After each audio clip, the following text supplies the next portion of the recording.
Hello and welcome back to another video on the rest of the debate and to another edition of Smackdown out of 10. And yeah, I'm so hyped. WrestleMania is getting ever closer. And yeah, we've got a lot on this show. We're slowly but surely building up. So we've got big build up in the main event, Bloodline stuff. We've got number one contenders match for the IC title. So yeah, there's lots going on. So let's get straight into it. The Usos arrived at the arena before Smackdown and were greeted by Heyman. Jey Uso was asked about his actions from the previous Raw, and he said he would open it up tonight in the in-ring segment. Before it's time for the number one contenders IC title match, McIntyre Cross Knight Sheamus Woods replacing the injured Kofi. Unfortunately, Woods white after Knight early on.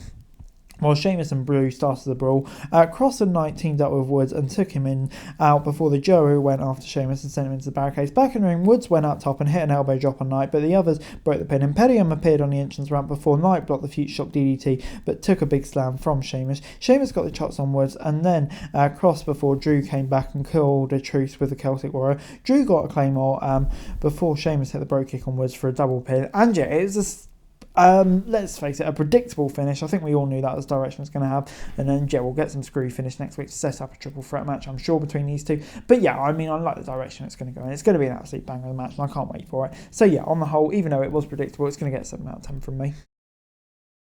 Paul Heyman was backstage and said the Bloodline was reunited again and could not be stopped by Cody or anyone before Drew and Sheamus were yelling at each other before SmackDown moved on, and Rey Mysterio was out next on SmackDown, but before he could speak he was interrupted by Dominic and the Judgment Day. Dom mocked Reign and said he was ashamed to be his son before Legado came out and joined them in the ring. Santos called for a tag match and we headed for it right away.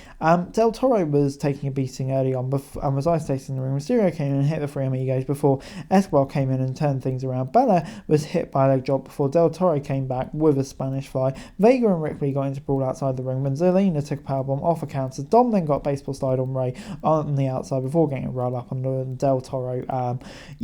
After the match, Dom said he wanted to talk to Rey alone in the ring and sent his teammates outside. He called his dad a deadbeat and said he would have been Eddie's son before shoving Rey down. Rey was about to leave but ducked when Dom attacked him, and the latter went rolling out before the Judgment Day retreated. And yeah, this gets a 7 out of 10 for me.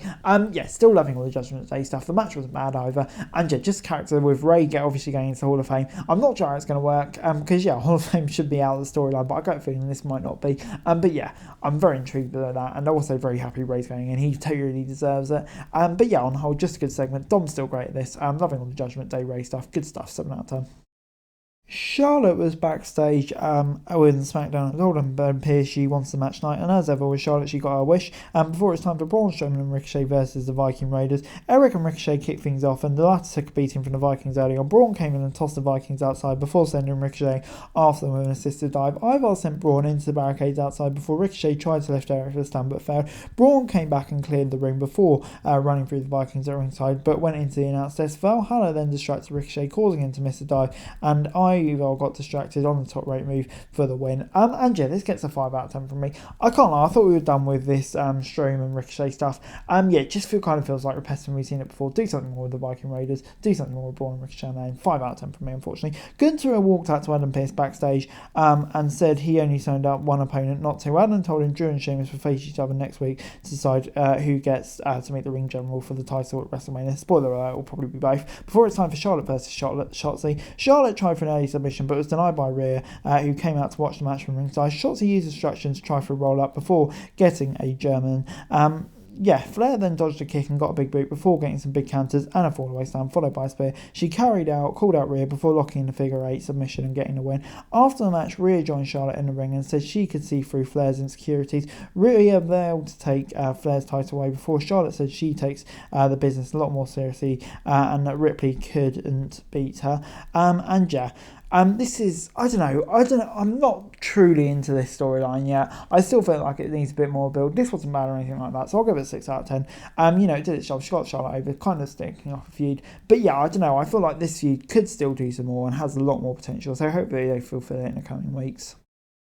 The Usos were out next and said why Jade had betrayed Sammy. He said that he did it because Jimmy is family. He also blamed Sammy for the mess and called him selfish. Things then turned to the topic of Cody before the latter walked out and said he answered only to fans before the Usos threatened them. Sammy snuck up on the Usos and a big brawl broke out. The fight went into the crowd and back to ringside before Cody and Sammy took out the ring and sent the Usos backstage.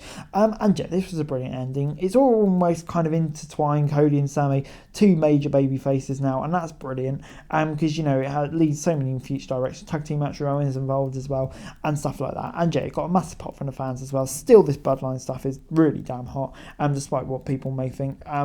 Just a great ending to SmackDown for a brilliant storyline that continues. And overall this week, SmackDown gets 6.5 out of 10 from me. I was torn between a 6 and a 7. On the whole, I thought it was a pretty good SmackDown. Some really good matches on that, setting up the storylines for WrestleMania well. Great ending. There were some bits though that I was unconvinced about, so I'm not going to go all the way for a 7, but I definitely think it's better than your average 6 as well. So yeah, I'm going to go in a half. But anyway, guys, that's it for the video. Thanks very much for watching. Remember to like, share, subscribe, and also comment down below for daily wrestling news and subscribe to the channel. Subscribe, would be greatly appreciated. Thanks very much for watching. Peace.